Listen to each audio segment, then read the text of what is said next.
Bendiciones, mis hermanos. Quien les habla es su hermana en Cristo, Lorena Isis, estudiante del Instituto de Formación Ministerial. Esta es la cátedra de Iglesia 1. Nuestra profesora es Kelly Salcedo y yo les vengo a exponer brevemente sobre las etapas de la iglesia. ¿Cómo comenzó la iglesia de nuestro Señor Jesucristo?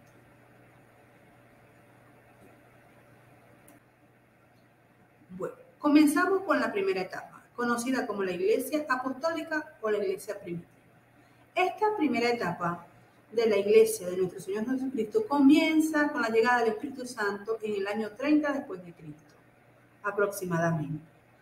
Esto lo conseguimos en el libro de Hechos, capítulo 2, ¿verdad? Con la llegada del Espíritu Santo el día del Pentecostés, donde estaban los judíos convertidos, los apóstoles. Reciben la promesa de nuestro Señor Jesucristo y es allí donde comienza la iglesia de nuestro Señor. Amén. Luego vemos cómo maravillosamente el Espíritu Santo empieza a hacer prodigios y milagros en la vida de todos los apóstoles y vemos una gran cantidad de milagros.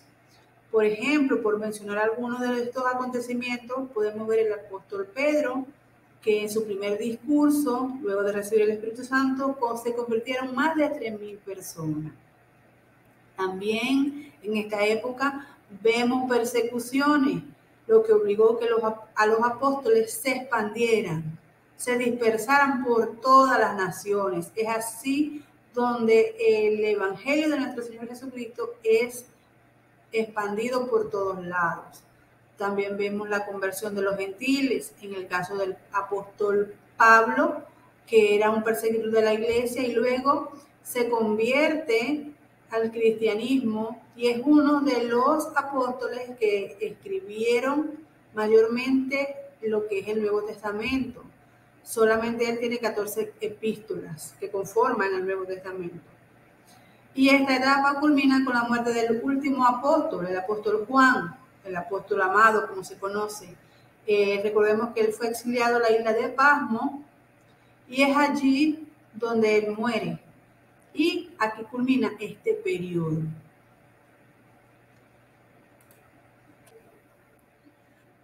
Proseguimos con la etapa número 2, que es la iglesia perseguida. Vamos a ubicarnos como si tuviéramos una línea de tiempo.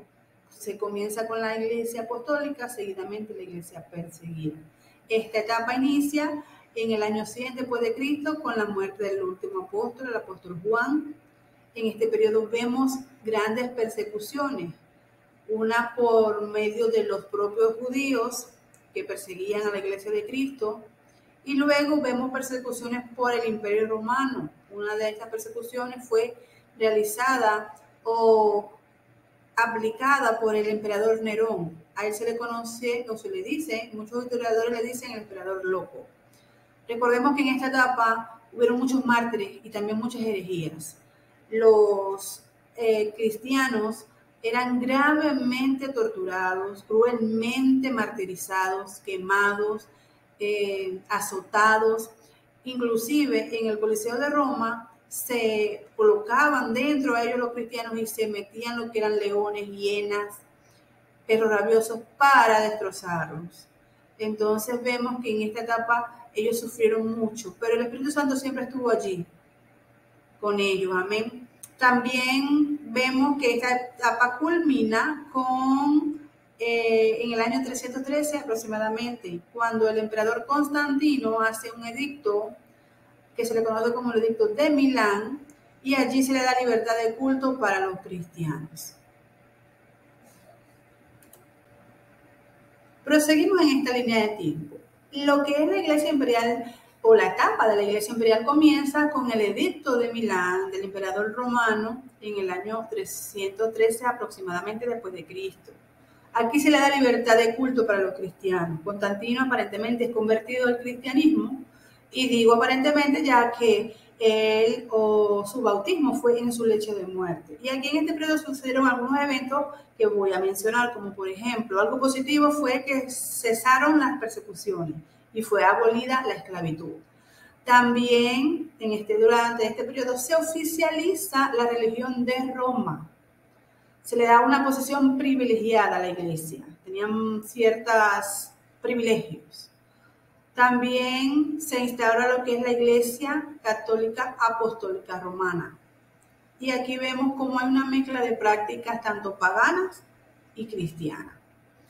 En este periodo vemos la construcción de muchos templos, se proclama el día domingo, que es el primer día de la semana, como el día de descanso, y vemos que surge la adoración de María, que sustituyó la adoración de Venus y Diana. Vemos mucha corrupción de parte del sacerdocio, ya que en esta época había mucha hambre de poder. Y esta etapa culmina en el año 476 después de Cristo.